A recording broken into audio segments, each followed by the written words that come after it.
C'est un espoir limité, mais un espoir quand même pour quelques dizaines de salariés de Ford Blanquefort. L'usine ferme cet été, mais le géant industriel Safran devrait ouvrir d'ici l'an prochain un nouveau site dans la région. Le directeur général du groupe en a fait l'annonce aux côtés de Bruno Le Maire à Bercy. Effet de manche ou réelle opportunité, les Blanquefort sont mitigés. Maxime Debs. Devant micros et caméras hier soir à Bercy où il s'est présenté aux côtés de Bruno Le Maire, Philippe Petit-Colin, le directeur général de Safran, avait le sourire. Nous avons réussi à trouver un accord. Assez rapidement, Safran entend ouvrir un nouveau site dans la commune du Haillan, à quelques kilomètres de Blanquefort seulement. Une usine d'impression 3D, 90 personnes pourraient y être embauchées dans un premier temps, 200 à terme.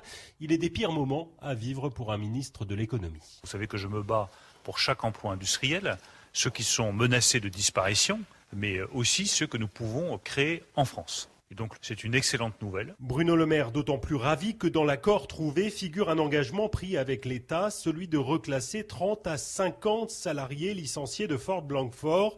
Vincent Alloz prend acte au nom de la CGT, mais tempère parlant d'une goutte dans un verre d'eau. Tant mieux pour les 30 ou 50 concernés, mais bon, on peut faire tous les effets d'annonce qu'on veut pour dire oui, mais on va en sauver 30 ou 50. Si on parle d'un bateau qui coule, 850 personnes sur le bateau, on peut pas dire on va sauver 30 ou 50, c'est bien. Car demain, conclut ce syndicaliste, 20 ans chez Ford derrière lui, demain, Safran et d'autres iront certes chercher les mieux qualifiés, les autres finiront sans doute oubliés.